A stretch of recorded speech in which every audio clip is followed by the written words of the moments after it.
Okay, so this is the top. I put it out.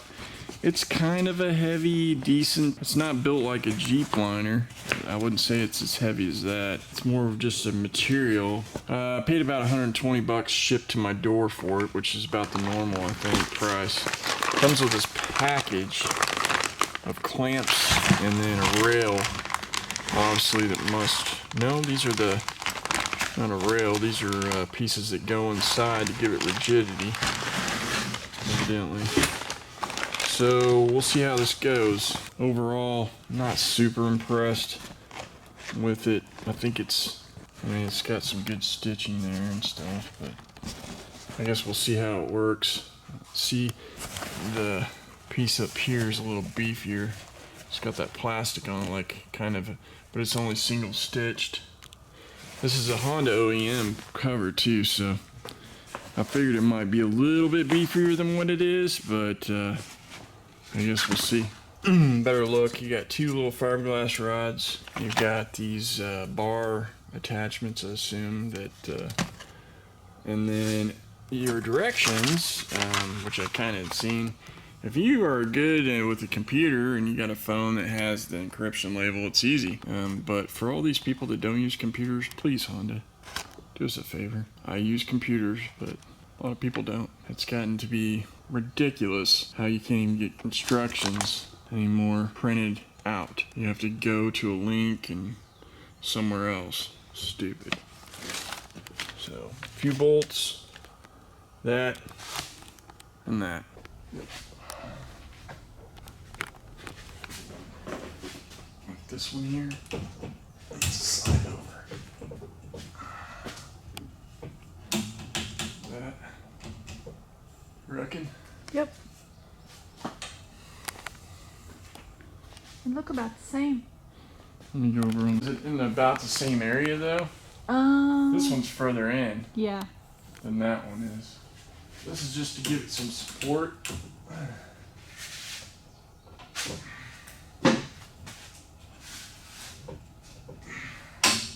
Actually, that's about even. You look at the distance there and the distance there. Yeah. It's because this side has that handle on it. Yeah, so it makes it look different. So what I'm going to do is get a tape measure because I'm anal like that. So there. I'm going to measure 12 and a half inside. I don't know if it says in the directions what it's supposed to be. Let's see, this one's 11 and a half. Actually 11 and 11.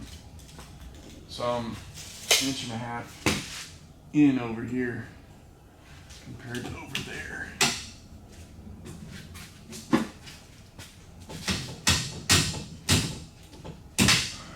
Make sure no matter what you do, watch your fingers. Right? Yeah. I think the back ones are good. There we go. It's close enough. What about the back ones? Are you going to measure the back ones? Yeah. What's that? Inside, it's 15 and a half. Inside, 15 and a eighth. Let's go into the tad. There we go. That's close enough, isn't it? Yep. Looks good. We'll see how that works. We can always adjust them. All right, let's put her on.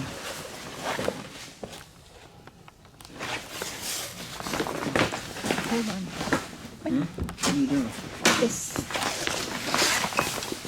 Is this the front and the back? Yeah. Because there's where it said to attach it to the windscreen. Yeah. So that's the front? Yep. Guess we'll find out, huh?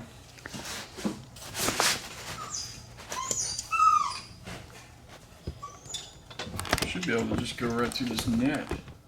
I can adjust these. I just don't want to put on too tight and break a buck. I can tell I'm not really impressed with this. Let's see how it works out. Straight.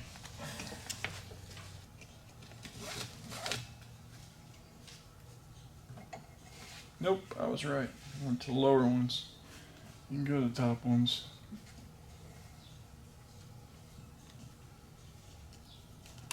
Oh, they just loop around.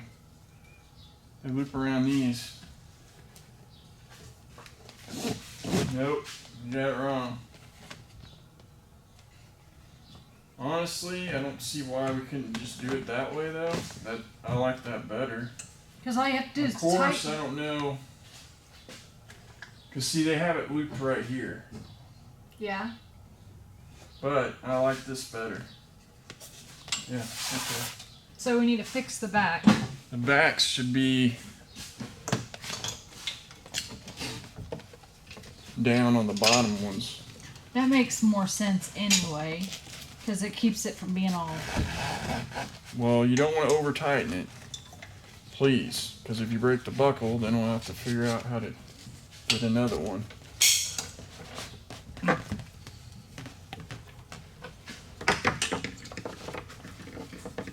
You might have to loosen the front to. Yeah, did you break my buckle? No. I did not. There we go.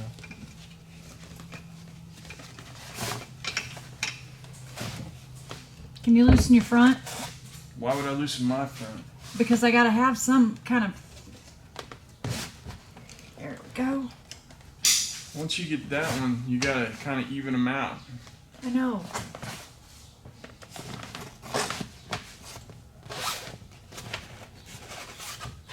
Good? Yep.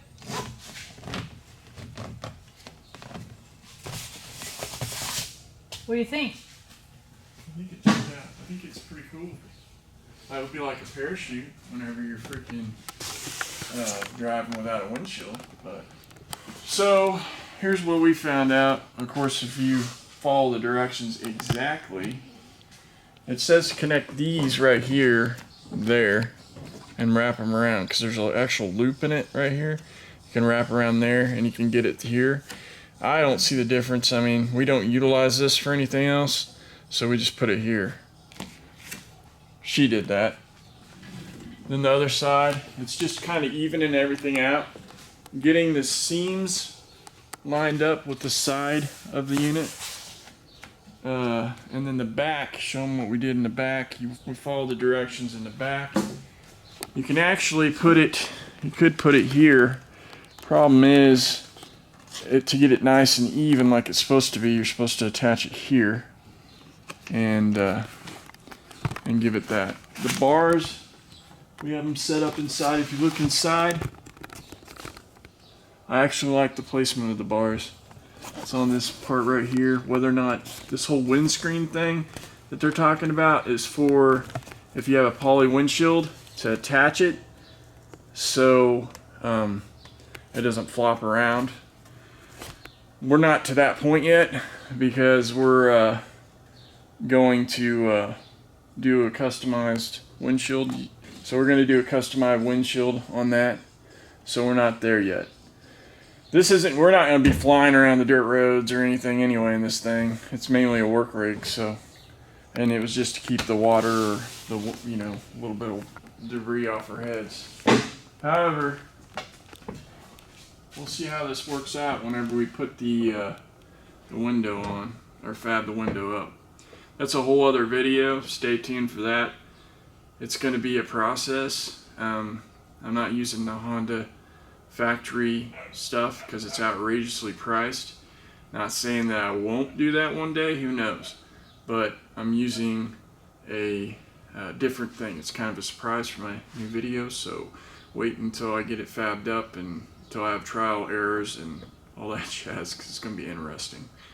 I actually have the front windshield and I have a back windshield cab, plastic cab piece off of a different vehicle. Alright, peace out and hope you enjoyed the video. It's kind of super simple, but there's no directions except for the link on the website and maybe a few YouTube videos on it. I don't know. So after putting it on and not even driving it or anything, what I've observed is the spot that's gonna wear and tear. right here where this 704 bar mount goes, even if you had the bar in it, this little edge right here on both sides is gonna rub. I'd say it'd be a weak point of it. So what I'm gonna do is I'm gonna get some foam, and then I'm gonna take like Gorilla Tape or something heavy duty tape, and I'm gonna tape this spot right here up with some foam under it, and just really tape the living snot out of it. And that way it gives it cushion and it doesn't give it a wear point like it's got right here. And on the other side, do you see it? Mm-hmm. And that ought to stop that from happening. You could pull it forward a little more and it might help it, but it looks like it's going to be a problem. So that's... You can't really pull it forward any. No. You don't have enough rope. Oh yeah. See, I'm about out on that, so... And then if you guys actually put in the windshield, which most people probably do, the plexis, what you do is you take a screwdriver, heat it up, and poke a hole through this where it's got an actual hole mark. And then you got 2 bolts you got to drill through your poly windshield, and then you attach this to it. I'm not doing that, so I'm not videoing it, unfortunately, for you to see, but it's pretty self-explanatory. You pretty much want this attached to something. I'm not saying I won't attach it, actually. I may end up attaching to the hard windshield. I probably will. Yeah, there's that little top section that you yeah. So stay tuned and probably see how that turns out.